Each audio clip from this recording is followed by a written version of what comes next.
오늘 하나님의 말씀은 예수님의 부활의 사건 이후에 일어났던 승천에 관계된 말씀을 다루고 있습니다.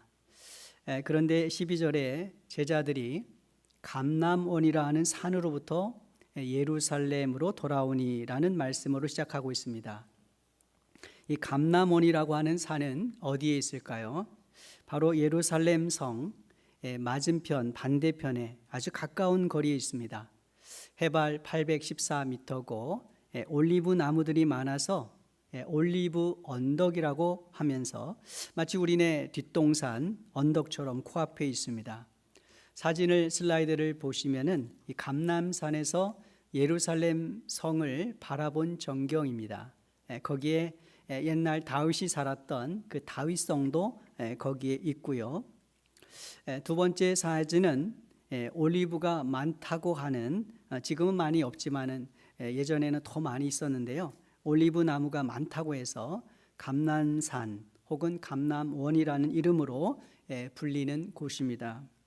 그럼 왜 제자들은 이 감람원이라 하는 산에 있었던 걸까요? 물론 그 안식일에도 걸어갈 수 있는 가까운 거리였기 때문에 아마 거기에 머물렀을 수도 있었을 것입니다. 이 랍비 전통에 의하면은 이 안식일에 걸어갈 수 있는 거리 제한이 있었습니다. 그래서 대략 2000규빗의 거리는 안식일에도 여행을 하고 걸어 다닐 수 있다. 2000규빗. 근데 한 규빗이 이 손 끝에서 이제 팔꿈치 여기까지의 거리가 이제 한 규빗입니다. 그래서 한 45.6cm 정도 되는데요. 그래서 2000규빗 정도 하면은 약 한 1km 정도 돼서 뭐 걸음으로 따지면 약 한 2000 걸음 정도를 있는 그 거리는 이제 안식일에도 이제 갈 수가 있는 거예요. 그러니까 감람산에 있다가 안식일에도 갈 수 있는 예루살렘 그 지근거리에서 이렇게 오게 된 것이죠. 그런데 무엇보다도 제자들이 감람원이라 하는 산에 있었던 이유는 바로 그 감람산에서 예수님께서 승천하셨기 때문입니다. 여러분들 저 보이시는 저 감람산에서 예수님이 제자들이 보는 가운데서 하늘로 올라가셨습니다. 이 구약의 선지자 에스겔 11장 23절에 보면은 예수님이 감람산에서 승천하실 것임이 예언되어 있습니다. 여호와의 영광이 성읍 가까운 데서부터 올라가 성읍 동쪽 산에 머무르고, 여호와의 영광이 성읍 가운데는 바로 예루살렘의 성전을 말합니다. 그 성전으로부터 올라가서 성읍 동쪽 산, 바로 예루살렘 바로 맞은편에 있는 저 감람산을 가리키는 거죠. 바로 예수님께서 이 감람산에서 승천하실 것임을 예언한 말씀입니다. 또한 구약 선지자 스가랴 14장 4절 말씀에 예수님이 재림하시는 다시 오시는 장소도 저 감람산이라고 기록이 되어 있습니다. 그날에 그의 발이 예루살렘 앞 곧 동쪽 감람산에 서실 것이요 감람산은 그 한가운데가 동서로 갈라져 매우 큰 골짜기가 되어서 산 절반은 북으로 절반은 남으로 옮기고, 그러니까 마지막 날 심판의 날에 심판자가 서게 될 곳이 바로 저 감람산이라고 하는 것입니다. 그렇지만 우리가 이것을 너무 문자적으로 볼 필요는 없습니다. 왜냐하면 주님께서 공중에서 이 땅에 재림하실 때 지구는 둥그런데, 그러면 이스라엘에 있는 사람들은 주님의 재림만 보고 지구 반대쪽에 동그란 지구 반대쪽에 있는 사람은 주님의 재림을 못 보는가? 그거는 아니라는 거죠. 어찌되었든 이 감람산은 그렇게 뜻깊은 곳입니다. 예수님이 승천하신 곳, 그 다음에 앞으로 재림하실 곳으로 여겨지는 이 장소. 그래서 이 예루살렘의 이 감람산 정상에 가면은 승천교회가 있습니다. 예수님이 승천한 걸 기념하는 승천교회. 그런데 사실은 여기다, 여기 100m다, 10m다, 이거 누가 알겠습니까? 그래서 여기가 뭐 예수님의 발자국이 있으니까 여기서 예수님이 승천했다, 뭐 그거 가지고 논쟁할 이유가 아무 그런 거 없고 또 의미도 없는 것입니다. 중요한 것은 예수님이 승천하셨다.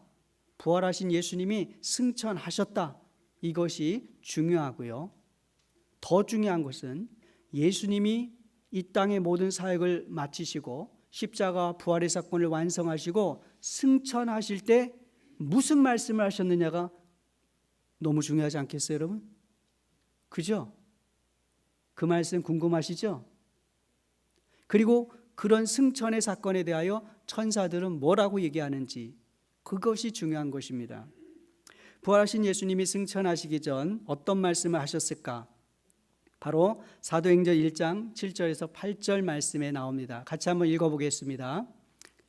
이르시되 때와 시기는 아버지께서 자기의 권한에 두셨으니 너희가 알 바 아니요 오직 성령이 너희에게 임하시면 너희가 권능을 받고 예루살렘과 온 유대와 사마리아와 땅끝까지 이르러 내 증인이 되리라 하시니라.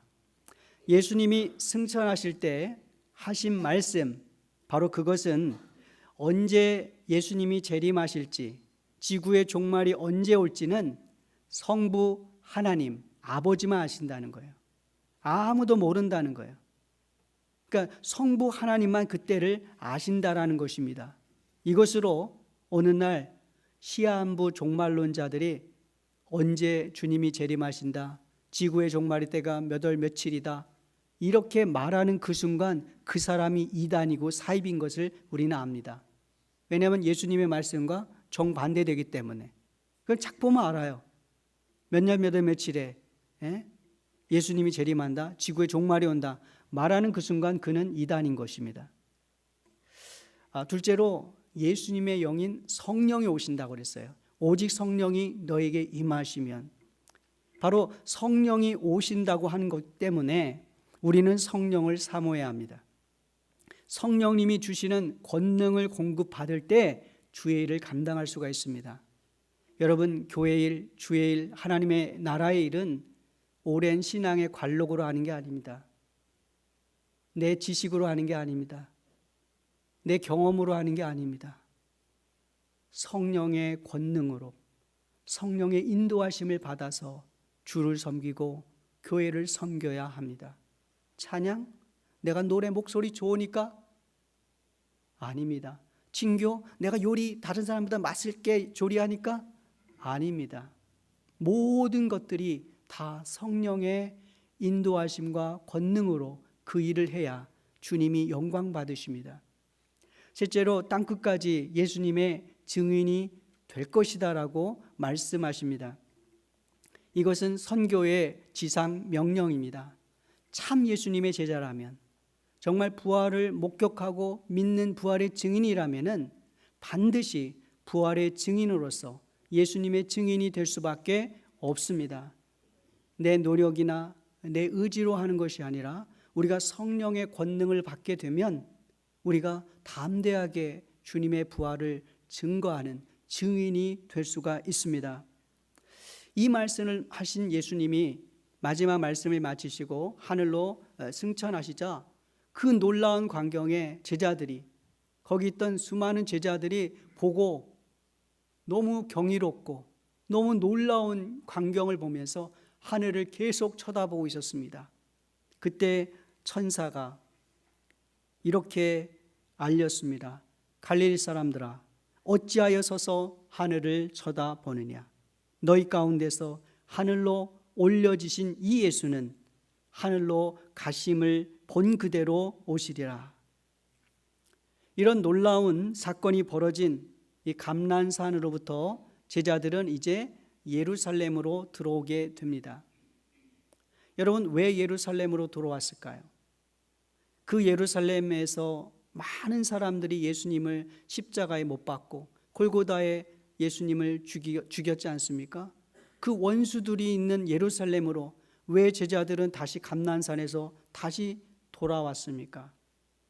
그것은 예수님이 예루살렘을 떠나지 말라고 말씀하셨기 때문입니다. 예루살렘을 떠나지 말고 약속하신 성령을 기다리라 말씀하셨기에 그들은 엄청난 부담감과 위험을 감수하고 감람산에서 내려와서 죽을지도 모르는 그 예루살렘으로 다시 들어온 것입니다. 그리고 그들이 유하던 다락방으로 들어가게 됩니다. 이 다락방은 한 120명 정도 들어갈 수 있는 큰 공간이었습니다.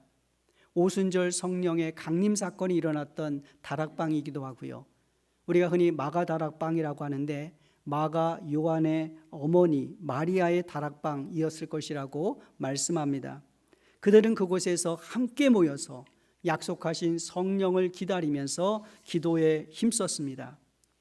그래서 그 당시에 모였던 바로 예수님의 제자들 그리고 부활의 증인들의 이름이 그 본문에 오늘 본문에 나오는데 이들은 분명히 부활하신 예수님을 목격한 제자들이고 또 승천하시는 예수님께로부터 땅끝까지 이르러 내 증인이 되리라고 하는 이 사명을 받은 부활의 증인들입니다. 그 부활의 증인들의 이름 가운데 누가 나옵니까? 바로 예수의 어머니 마리아와 예수의 아우들이 나옵니다.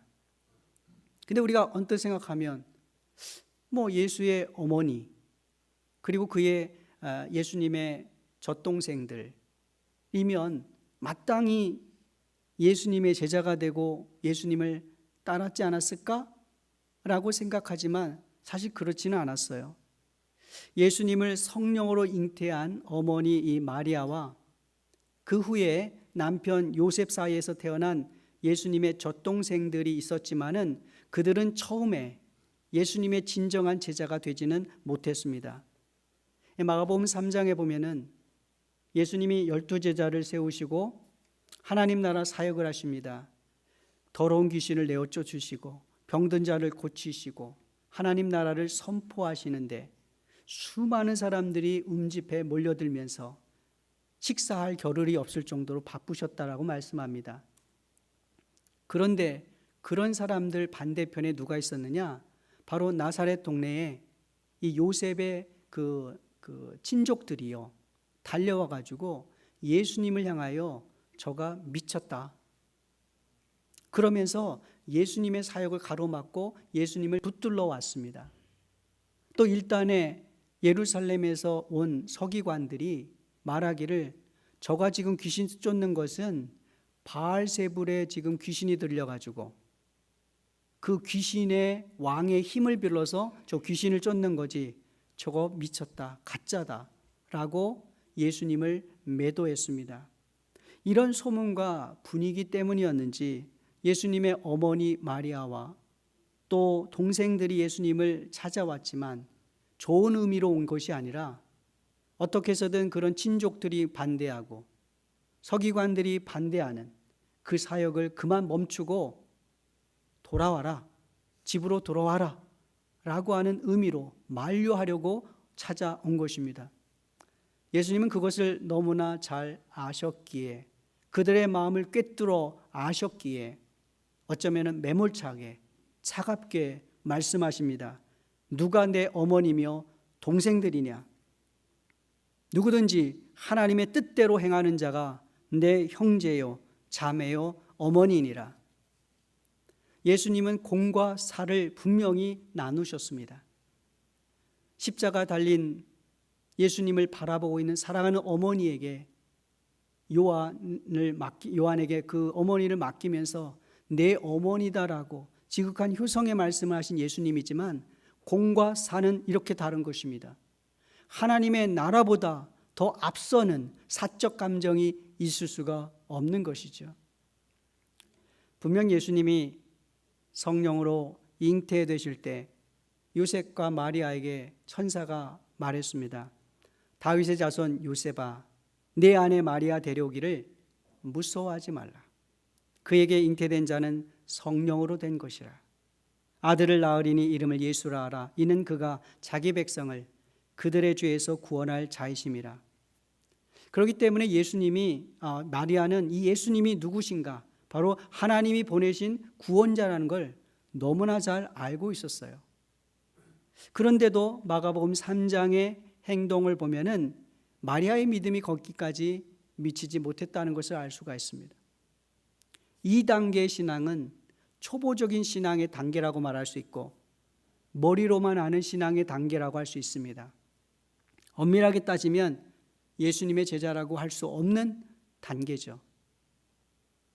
그럼 언제부터 이 어머니 마리아가 예수님의 제자가 되었을까요?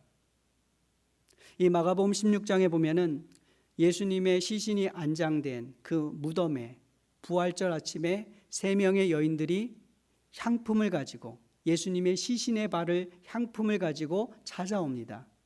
막달라 마리아, 그 다음에 야고보의 어머니 마리아, 그 다음에 살로메라고 기록되어 있습니다.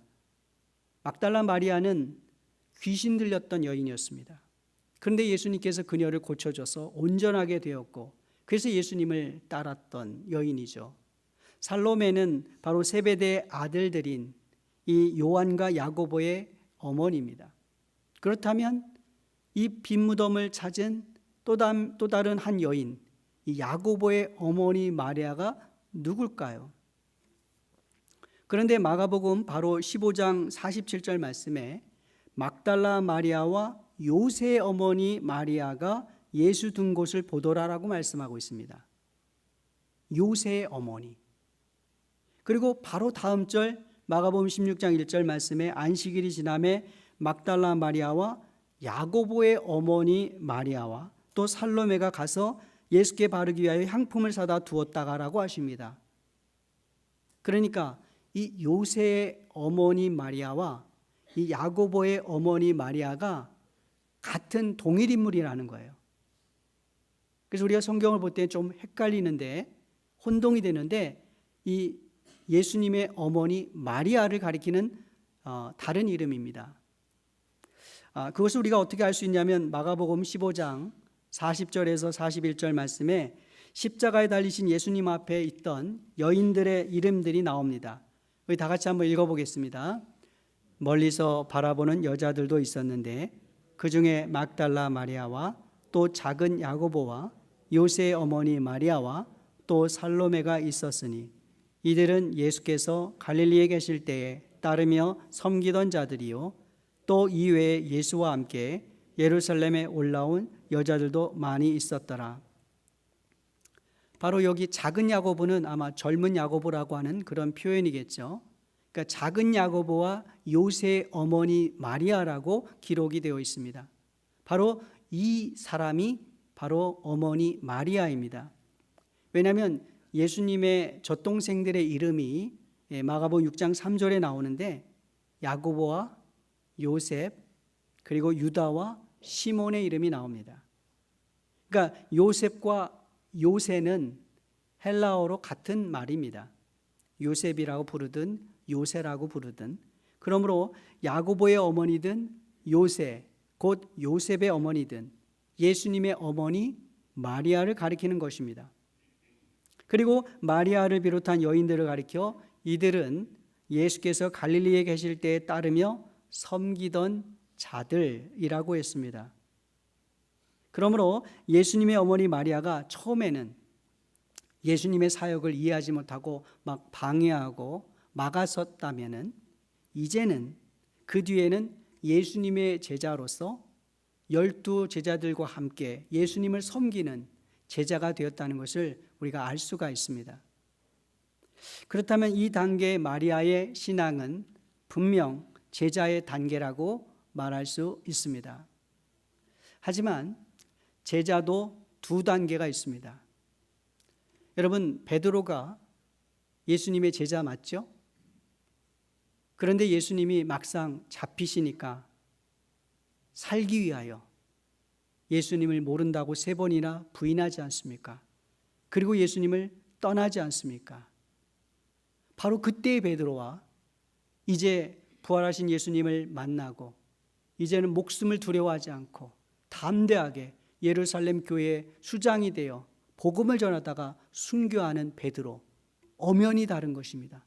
제자 같지만 질적으로, 능력으로 여러 가지 신앙적인 단계에서 다른 제자인 것이죠. 예수님의 제자 도마를 들어볼까요? 도마도 이지적인 사람입니다. 상당히 합리적인 사람이에요. 그래서 예수님을 따랐던 제자였지만 예수님이 부활하셨다고 하는 소식을 들었지만 내가 예수님의 못자국에 손을 넣고 창자국에 손을 넣어보지 않고서는 믿지 못하겠다라고 말하잖아요.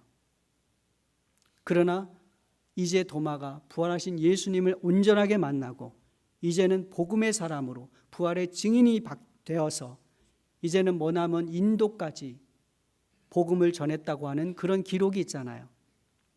그러니까 부활 전의 도마와 부활 후의 도마는 완전히 다른 제자의 모습입니다. 이 어머니 마리아도 마찬가지입니다. 그녀가 비록 예수님께서 십자가에 달리실 그 현장에 있었고 또 예수님의 시신이 안장되는 그 현장까지도 갔었고 그리고 부활절 아침에 예수님의 시신의 발을 향품을 갖고 가기도 했었지만은 그때까지는 이 어머니 마리아의 마음속에 부활신앙이 없었습니다. 예수님이 부활하실 걸 알았다면은 향품을 왜 갖고 갔겠어요? 이미 예수님이 죽으셔서 그 시신의 냄새나는 것을 방지하기 위하여 향품 들고 간 거 아닙니까? 그러니까 그때까지도 마리아는 부활신앙이 없었던 거예요. 예수님이 부활하시리라고 꿈에도 생각하지 못했던 거예요. 그때까지의 어머니 마리아는 사랑하는 아들을 돕는 어머니의 수준, 그 신앙의 단계를 넘지 못하고 있었다는 것입니다. 그래서 예수님이 부활하신 그 빈 무덤에 찾아갔을 때 천사가 말해줍니다. 놀라지 말라. 너희가 십자가에 못 박힌 나사렛 예수를 찾는구나. 그가 살아나셨고 여기 계시지 아니하니라. 분명 천사는 예수님이 부활하셨다는 것을 그녀에게 알려주었습니다. 하지만 그 마리아를 비롯한 함께 간 여인들의 반응은 도저히 믿지 못하겠다라고 하는 반응입니다. 아마 큰 충격과 놀라움 때문이었을 수도 있을 거예요. 그래서 성경은 이렇게 기록합니다. 그녀들이 몹시 놀라 떨며 나와 무덤에서 도망하고 무서워 아무에게 아무 말도 하지 못했다라고 기록하고 있습니다. 그러고 보면 오랜 신앙생활을 했고 교회를 다니며 직분도 가졌지만은 아직도 이런 마리아의 단계에 머무르고 있는 신앙인이 있을 수 있다는 것입니다. 이들은 주님을 위해서 헌신도 하고 교회 봉사도 합니다. 마치 마리아가 갈릴리에서 예루살렘까지 따라오면서 헌신적으로 섬겼던 그런 헌신처럼 그렇게 봉사도 합니다. 문제는 부활하신 예수님을 만나지 못했다는 거예요. 부활신앙이 없는 거예요. 교회는 다니지만 정말 예수님의 부활이 나의 부활로 다가오지 않고 있다는 것입니다. 인간의 이성으로는 어느 정도 예수님의 말씀을 받아들일 수는 있습니다. 인간의 경험으로는 겟세마네까지는 갈 수 있어요. 그렇지만은 부활은 이성과 경험을 뛰어넘는 신앙의 4차원의 세계이기 때문에 자기를 온전히 부인하고 부활하신 예수님을 만나지 못하면 다시 갈릴리로 가서 고기를 낚는 베드로와 같은 모습을 취할 수 있다는 거예요. 종교인은 되지만 부활의 증인되지 못하는 모습이 있을 수 있다는 것입니다. 이들은 부활의 주님을 만나지 못했기 때문에 진정한 신앙생활의 기쁨이 없습니다. 성령께서 오늘도 나와 함께 하신다고 하는 이 생생한 이 부활의 능력을 누리지 못하고 느끼지 못하고 살아갈 때가 있는 것입니다. 종교적인 의미로 신앙생활을 할 수 있다는 것이죠. 이제 부활의 주님을 온전히 만나야 됩니다. 부활의 사건은 이성으로는 도저히 믿을 수 없는 사건입니다. 오로지 성령의 도우심이 필요합니다. 부활의 신앙을 갖게 해달라고 기도하시는 분들 되기를 바랍니다. 부활 신앙이 무엇입니까? 바로 주님이 부활하셨다고 하는 이 믿음이 내 삶의 중심이 되고 그리고 부활하신 주님이 보내신 그 성령님과 함께 동행하는 신앙, 바로 이것이 부활 신앙인 거죠. 우리가 창세기 5장 24절에 보면 에녹이 하나님과 동행하더니 하나님이 그를 데려가심으로 세상에 있지 아니하였다라는 말씀이 있습니다.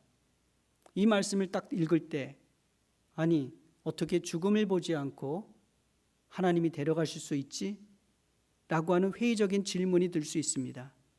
그렇지만 부활의 신앙을 갖게 되면은 하나님께서는, 전능하신 하나님께서는 능치 못하실 일이 없다라고 하는 믿음으로 이 말씀을 받아들이게 됩니다. 다니엘 3장에 보면 다니엘의 세 친구가 바벨론의 포로로 끌려와서 상당한 신앙의 도전을 받게 됩니다.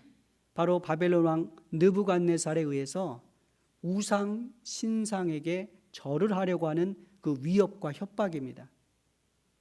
만약에 이 협박에, 이 제안에 절을 하지 않는다면 맹렬히 타는 풀무불에 던져 넣어 죽게 하겠다고 하는 그런 놀라운 무시무시한 왕의 명령이 있게 됩니다. 그런 서슬퍼런 명령 앞에서 이 다니엘의 세 친구는 어떻게 대답합니까? 왕이여, 우리가 섬기는 하나님이 계시다면 우리를 맹렬히 타는 풀무불 가운데서 능히 건져내시겠고 왕의 손에서도 건져내시리이다. 그렇게 하지 아니하실지라도 왕이여, 우리가 왕의 신들을 섬기지 아니하고 왕이 세우신 금신상에게 절하지도 아니할 줄을 아옵소서. 마치 에스더가 죽으면 죽으리다 라고 하는 신앙의 결의를 보인 것처럼 이 다니엘의 세 친구는 그렇게 하지 아니하실지라도 끝까지 하나님만 섬기며 죽으면 죽겠다고 하는 신앙을 가졌습니다. 바로 이것이 부활 신앙입니다. 죽음의 두려움도 극복할 수 있게 만드는 것이 바로 이 부활 신앙인 것입니다. 우리 함께 빌립보서 1장 20절에 21절에 있는 사도 바울의 부활의 신앙을 함께 읽겠습니다. 나의 간절한 기대와 소망을 따라 아무 일에든지 부끄러워하지 아니하고 지금도 전과 같이 온전히 담대하여 살든지 죽든지 내 몸에서 그리스도가 존귀하게 되게 하려 하나니 이는 내게 사는 것이 그리스도니 죽는 것도 유익함이라. 그렇습니다. 그리스도와 함께 사는 것이 바로 부활 신앙입니다. 어머니 마리아는 이전에는 제자였음에도 불구하고 부활의 증인으로는 살지 못했습니다. 하지만 오늘 본문 14절에서 여자들과 예수의 어머니 마리아와 예수의 아우들과 더불어 마음을 같이하여 오로지 기도에 힘쓰더라.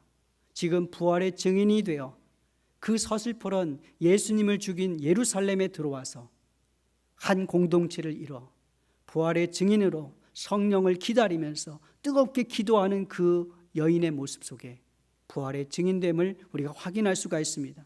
이제는 그녀는 진정한 부활의 증인이 된 것입니다.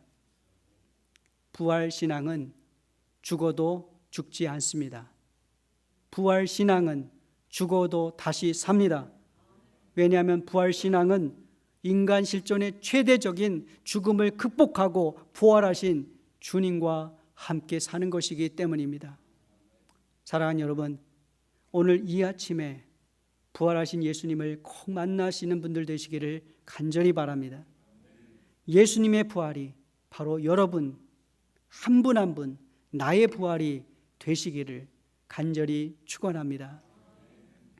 우리 이 시간 눈을 감고 기도하실 때 교회를 다니지만 아직도 부활신앙을 갖지 못했던 저에게 부활신앙을 갖도록 도와주시옵소서. 이제는 부활하신 예수님과 함께 살고 예수님의 부활이 나의 부활이 되게 하시옵소서.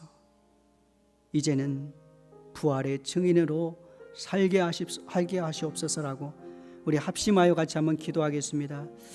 하나님 아버지, 오랜 세월 교회를 다녔고 또 직분도 받았지만 예수님의 부활과 나의 부활은 전혀 상관없는 교리적으로 이성적인 생각만으로 다가온 믿음은 아니었는지 오늘 돌아보게 하시니 감사합니다. 하나님, 부활하신 주님을 이 시간 만나는 분들 되게 하여 주시옵소서. 이제는 예수님이 사망 권세를 깨뜨리시고 정말로 부활하셔서 부활의 첫 열매가 되어주시고 그 부활하신 예수님을 만나는 이들마다 다시 한번 부활하고 또 영생을 누린다고 하는 이 부활신앙을 갖게 하여 주시옵소서. 우리의 이성으로 주님을 이해할 수 없습니다. 우리의 경험으로 부활을 믿을 수 없습니다. 오로지 주의 영인 성령이여 이 시간 한 분 한 분 가운데 찾아와 주셔서 예수님의 부활을 분명히 믿게 하여 주시옵소서. 부활이고 생명이신 예수님을 믿게 하여 주시옵소서. 그래서 지금 이후로 영원토록 부활의 영광 가운데, 부활의 능력 가운데, 부활의 소망 가운데 살아갈 수 있도록 하나님 도와 주시옵소서. 이제는 그 어떤 두려움도, 그 어떤 불안도, 그 어떤 죽음의 공포도 이기는 부활의 능력으로 살아가게 하시고 부활의 증인으로 살아가는 분들 될 수 있도록 하나님 도와 주시옵소서.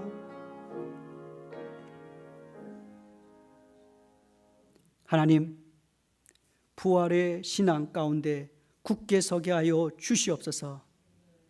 주의 성령께서 이곳에 있는 한 사람 한 사람 가운데 역사하여 주셔서 예수님의 부활이 믿어지게 하여 주시옵소서. 예수님의 부활이 나의 부활이 되게 하여 주시옵소서. 인간 실존의 최대적인 죽음을 극복하신 부활하신 주님과 동행하는 삶을 살게 하여 주시옵소서. 지금부터 영원토록 부활의 증인으로 살게 하여 주시옵소서.